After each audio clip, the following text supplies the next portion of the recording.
protection is of data. Now, data becomes the asset of the organization, is it not? Single instance when the system is open to damage. When you are in information security, it could be the probability of threat to a particular system. If somebody steals the data from your server or changes the data in your server to access the data of a particular organization or some other person, the policies, guidelines as well as the procedures. It is practices, guidelines and the procedures.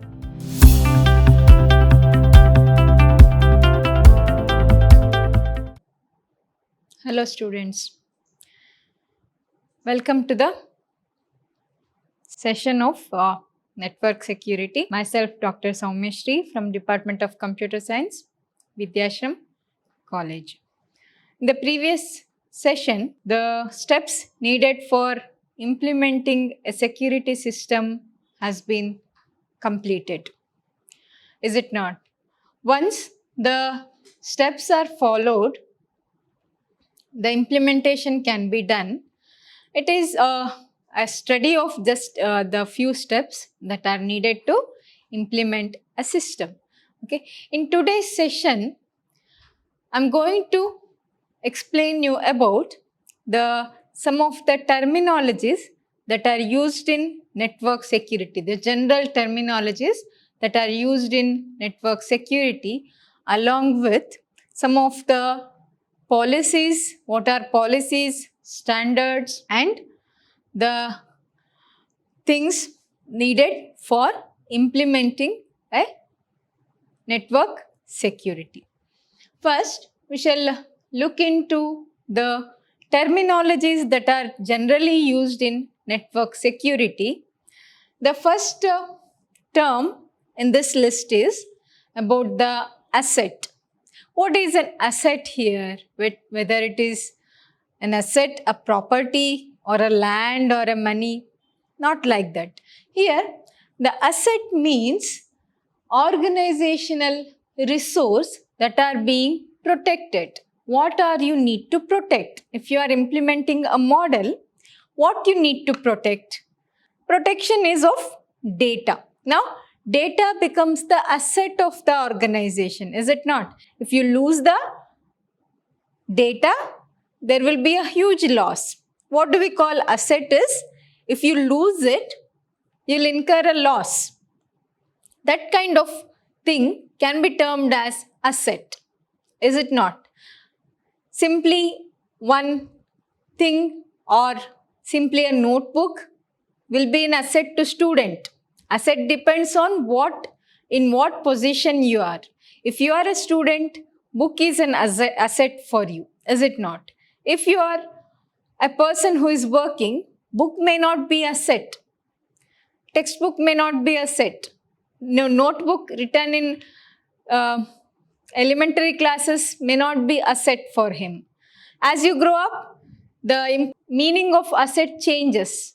When you grow up, the asset means it is a land or a money, something where if you get lost, if it gets lost, you will incur a loss. So that kind of asset will be an asset in real world, whereas in terms of network security, the data will be the important asset for an organization, is it not? Along with data, there may be website. If somebody hacks your website, it will be a loss for you. Website or information which are all logical. They don't have any physical existence. But still, if you lose it, if attackers gets access to it, you will incur a loss. So it is also called as an asset. Along with that, asset can be physical also. Not only logical, it can be physical also, such as an employee of the organization, a computer, infrastructure, hardware components, server. All these things are physical, again, which comes into the list of asset. Okay, whenever there is a mention of asset doesn't mean money or land here. Asset means logical asset like data or information or website, and physical asset like an employee or a hardware component. The next terminology is the attack. Attack may be intentional or unintentional, because you may not know you are attacking some other's site. With unknowingly you may get access to some other website or data of some other organization, or intentional, you are intentionally doing something, doing a crime to access the data of a particular organization or some other person. Okay, it may be intentional or unintentional to cause damage. You may damage the data or compromise the information, the systems that support it. You may compromise, the organization has to compromise with the data that is available in their server. Okay, so there may be attack. If you just read out the data that has been passed over the network in an organization, not intended for his use.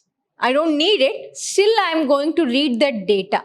I am going to intrude into the network of some other organization and I am reading that data, which can be termed as the passive attack that we have already discussed. Okay, if the hacker or the attacker not just only gets into the data, but if he changes or steals the data from the organization, that type of attack can be termed as active attack. Okay, attack is getting into the data which is not permitted. You are not permitted to view that or change it, but you are doing that. That kind of task or that kind of action can be termed as an attack. Okay, next is the risk. What is the risk? It is the probability. It is not the actual one. It is probably it may happen. I may not able to predict what is the risk that can happen to my data. Probably I am predicting that my data can be stealed, or somebody can take out my data and can modify it. Risk is the probability that something can happen. If gets happened, it becomes attack. If I assess that something may happen, it is called as the risk. Okay. In information security, it could be the probability of threat to a particular system, threatening that the data may not be protected. That threat can happen. Assessing or expecting that threat can be termed as risk. Okay. Next terminology is security blueprint. We know about the blueprint, is it not? Security blueprint is plan for the implementation of the security measures or security model in a particular organization. How do you implement that? That can be termed as blueprint, that is security blueprint. It is again called as a framework where it presents the approach of the organization to secure their data. What are the approaches an organization can take to protect or secure their data is called as the blueprint or the plan. Simply you can call it as plan. Next is the security model. Okay, security model can be termed as collection of specific rules to represent the implementation of security policy. What are the rules? What are the system that can be implemented to implement a policy? Okay. Apart from that, the term is threats. Threats are category of objects or person, any person or object or other entities that can cause a danger to your asset. If it causes a danger to your asset, you can recognize it as a threat. You have secured, but again it gets attacked by somebody or something or any other entity is called as a threat. Threats are always present. You cannot say that threats are not there. How many level of security you implement, there will be the risk of having a threat. Some threats manifest themselves in accidental occurrence. Accidentally, they'll cause the loss to your asset, while others are purposeful. If it is a natural disaster or if your system gets crashed, they are the threats which are accidental. It is not intentional, it is accidental. Suppose the server breaks down due to some changes in the weather or due to some other impacts, your server gets crashed. This is an accidental incidence or accidental threat that is not intentional. But if some virus attack into your server, or if somebody steals the data from your server or changes the data in your server, gets access to your data without any intention of changing it. He wants to just view the data. Again, that is an intentional threat that can occur to your data. For example, all hackers represents potential danger or threat to a unprotected information system. If you have a data in your system, you don't have the antivirus software and is connected to network, a hacker can access the data that is in your system. It is a threat to your data which is stored in your system. Okay. So storms are also a threat to buildings and their contents. Earthquake, tsunami or hurricane, tornado, all these things are accidental, which can be termed as a threat to your organization as well as to the data with respect to the network security. It can compromise with the security of your data. Next is the threat agent. We know about the threat. Who is this threat agent? Is specific instance. It is not the person, or it may be a person. It is actually an instance or component of a threat which occurs the threat, or which threat is a process. The instance that forms a threat can be termed as the threat agent. Okay. For example, all hackers are collective threats. If you consider all the hackers in the world are as the threats to the data, he is a person who got convicted, who got imprisoned, who have somebody have proved their crime, then he will become the threat agent, because we know that he has done the threat. That threat occurred because of this person. So he will become the threat agent. Okay. Likewise, a lightning strike, if a lightning occurs to your organization or building, a storm or tornado is also a threat agent. Anything that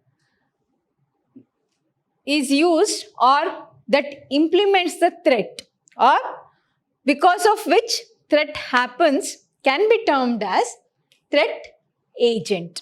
Okay. Next terminology is vulnerability. Okay.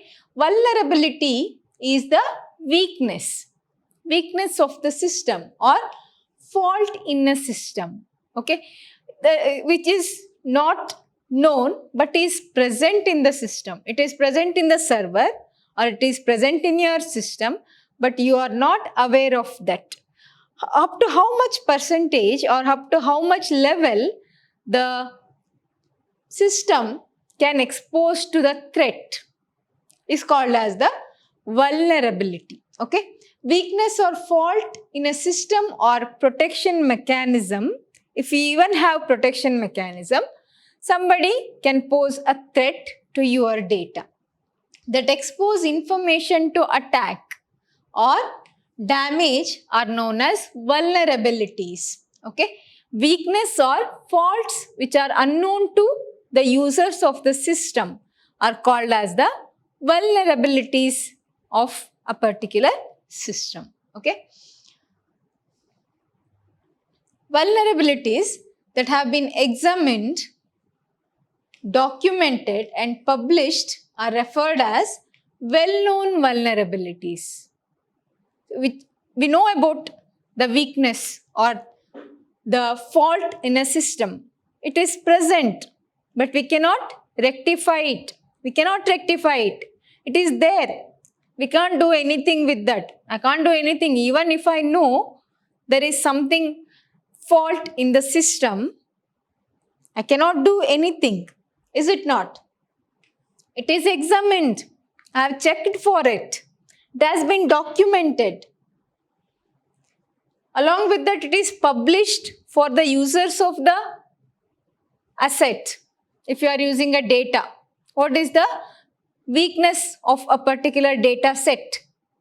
I know about that. I have published or I have given that document to all of us. All of us know that there is a weakness in this data set, but I can't do anything with that.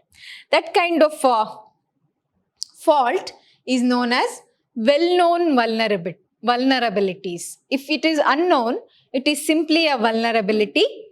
If it is known to us, it can be termed as well-known vulnerabilities. Like our weakness, some of the weakness we will be aware of.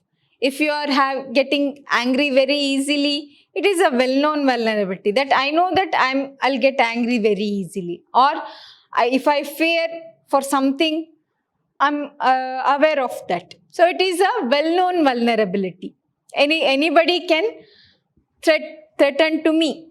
Anybody can blackmail me or make me get afraid. That is a well-known vulnerability of mine or well-known weakness of mine. Apart from that, some weakness will be there which will not be knowing at the particular instance. If you ask me what is, I may not be knowing a particular weakness, but it is there. Even though I'm unknown to it, it is there. So it is called as the vulnerability. Next terminology is the exposure. Okay, exposure is the information system single instance when the system is open to damage. When your system is available for damage or accessed by some other person, it is called as the exposure to attack or exposure to threat. Okay, so vulnerabilities can cause exposure to potential attack or damage from a threat.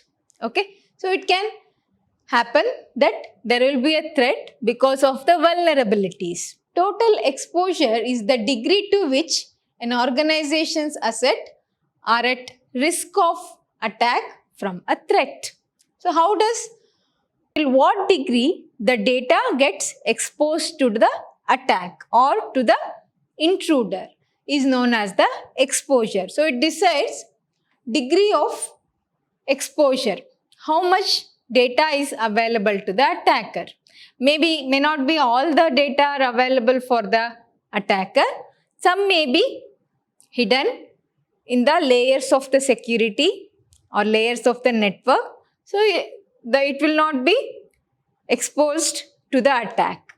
Some part of the data may be exposed to the attack. So there will be degree of exposure in a particular organization on the entire set of data. Okay. These are the some of the terminologies that have been covered in this session. Next comes is how can we plan for implementing a security? How to implement a security? We need a planning for that. Okay, so planning starts from the top management. What does the top management will do for increasing the security of the data? We have policies, standards that can be followed to implement a plan for the security. Okay, so creation of information security program begins with the creation or review of organizations, policies, standards and practices. Okay, planning starts with the policy. Policy lead to standards. Standard in turn will lead to practice. Okay. So then the selection or creation of information security architecture. We need to select the architecture and the development. Once you have to develop it and use of a security blueprint. You need to use the security blueprint for future success. To get the secured data, you need to have an architecture of the security, planned architecture of the security. After architecture, next you have to develop the system, then you have to use it, reconstruct it with the time. All these things must be needed for a security system to efficiently get implemented. Okay, this blueprint or plan can be efficiently implemented only when it complies with the policy that are implemented by the top management of the organization. If the security measures that has been taken will not match or will not implement efficiently the policies given by the top management, it will be a failure of the security with the policies and the standards. Okay, when it comes to this, what are these policies, standards or practices? What are these things? Okay, now we shall look at each of these things. First comes is the policies. What does the policy will specify is how the issues should be addressed, how you are going to address a problem, and what are the possible technologies that can be used to address a problem. What is the problem here is security of the data. Policy, what does the policy will specify is how does this problem must be addressed, how you have to access the problem, how you have to define it, what are the possible solutions for this problem, and what are the different technologies you can use to address this issue. Okay, and the thing is, policies do not specify exact operation of the equipment or any system. It doesn't tell you about how you are operating. It tells you that you have to operate it. How you have to operate it, it is your responsibility. Policies generally address the problem. It won't get into the deeper into the solution. It gives just the general instruction of solving a problem. Okay, policy is top layer of implementing a system to solve a problem. It is not the actual implementation. They are just giving like suggestions. Suggestions must be implemented by someone else. If I am going to give a suggestion, I am not going to implement it. I don't know how do you implement it. Implementation task is yours. It is not my responsibility. My responsibility is I have to tell you how to solve a problem. If it is an examination paper, I'll tell you how do you solve a question. It is the policy. I'll tell, write fluently with a neat handwriting or answer the questions in a point-wise manner. It is the policy. It is a general policy. I'm not going to tell you how exactly you are going to implement it. Okay. This information should be placed in the standards. This policy leads to standards. This will influence the standard. Okay. Along with standard, they have to have the procedures and practices. Procedure is one's specification of what are the methods or what are the steps to follow this policy, steps needed to implement the policy efficiently, and practices is continuously following that procedure to implement the policy.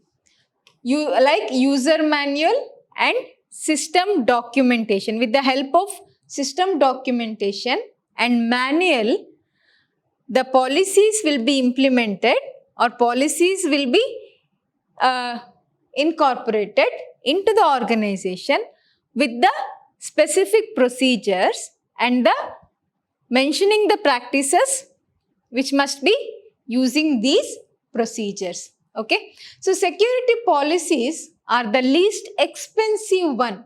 These are the least expensive. You don't need anything to, or you don't need to spend anything to have a policy. You can have a policy of your own, is it not? To execute, but the most difficult to implement, because if I am giving a suggestion, it is the least expensive thing I can have, is it not? It is, I am not going to spend anything to give a suggestion. But it is may not be easy to implement it. You may not be able to find it easy to implement. If I say read daily, then get the notes, read the concepts daily, it is easier for me to give the suggestion.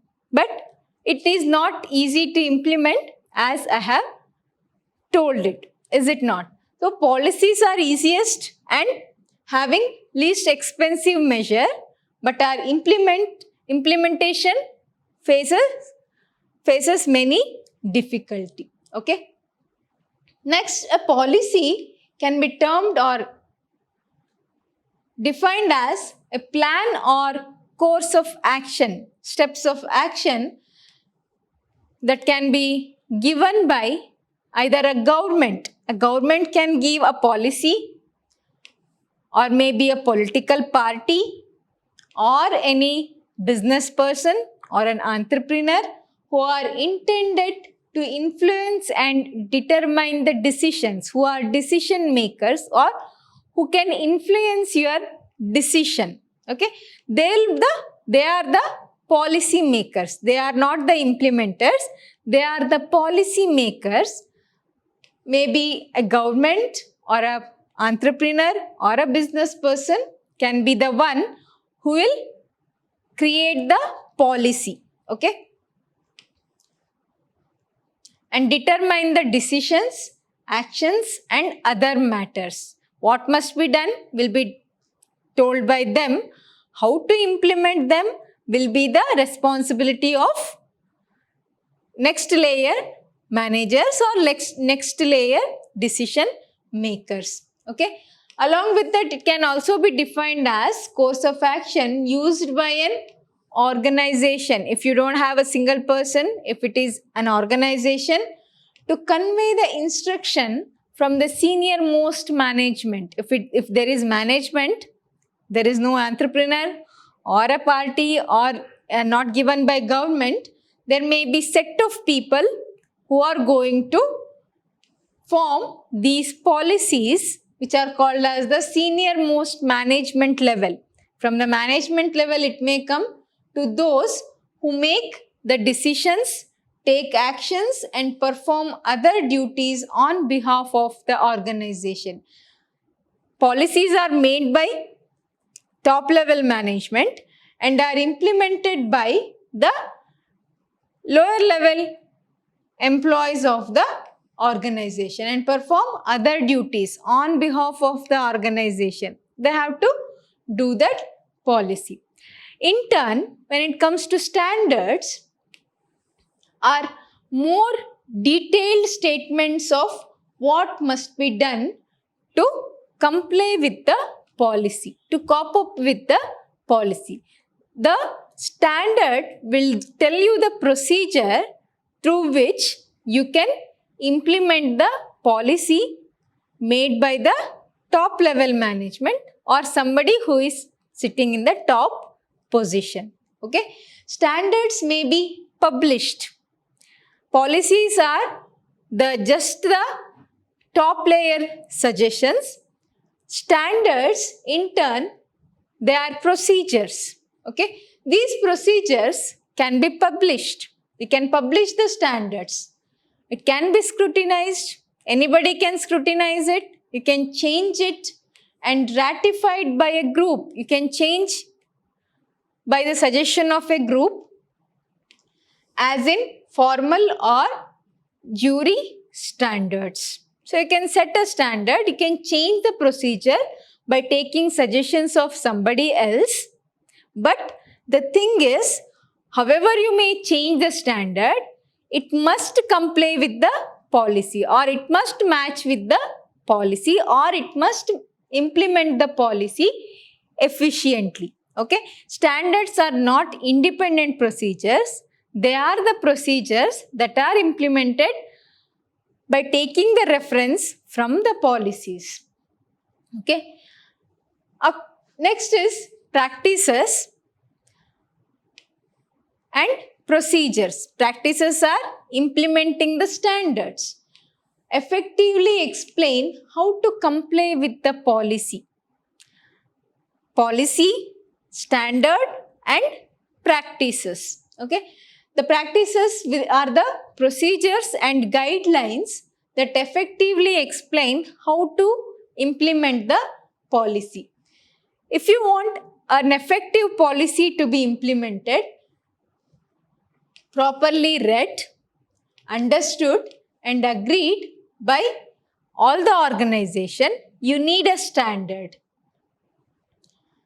You have to correctly understand what is actually a policy, how you have to implement a standard for the policy, and after that you have to agree to the policy and the standards given by the organization. If you are an employee, you must comply with the policy, you must know about the standard, and you must practice or you must implement those procedures time to time until you are there in the organization. Okay, so finally, practices, procedures and guidelines are used to effectively explain how to keep up with the policy. If an organization makes a policy, standard will explain the detailed things in a policy, and the practices and procedures are going to implement that policy in the organization. Here you have a representation of, diagrammatic representation of the policies, practices and the standards.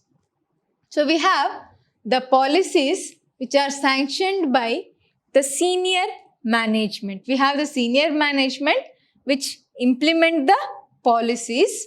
Okay, policy will drive to the standards. Policies are top level which are implemented as the standards. These standards are built on sound policy. If you want to have a standard, a very sound standard or a particular standard, you need to have a strong policy and carry the weight of the policy. Implementation of the policy or efficient implementation of the policy depends on the standards set by the middle level management. Okay, so this will be done by middle level management. Okay, this will be, policies will be carried out or given by top management. Policies are given by top management or senior management. Next, middle level management is going to implement the standards. Okay, the employees of the organization are going to practice those standards, follow the guidelines, and implement the procedures which include the detailed steps required to meet the standards. Standards will meet the policy, whereas practices meet the standards. So, standards drive to the policies, guidelines as well as the procedures. It is practices, guidelines and the procedures. Okay, they are dependent on each other, where guidelines and procedure depend on the standards, whereas standards depends on the different policies that are implemented or that are given by top level management.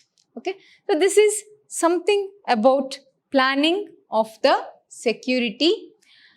In the next session, we are going to know about what are the different security blueprints. As I have said, blueprints are the plan of action that are given to implement a security. Is it not? So, security needs some plans, some blueprints that can be used to implement the actual system. Without a blueprint, you will not be able to implement anything. So, blueprints are prepared by using the reference, the implementation, the evaluation, logical design, physical design. All these steps will combine to form a blueprint. Okay, blueprint plays a particular part in having an implementation of efficient security system. Okay, how does this blueprint will be? What are the things or what are the concepts that are needed to have a better blueprint of a security system? All those things can be discussed in the or covered in the next session. Okay. Thank you.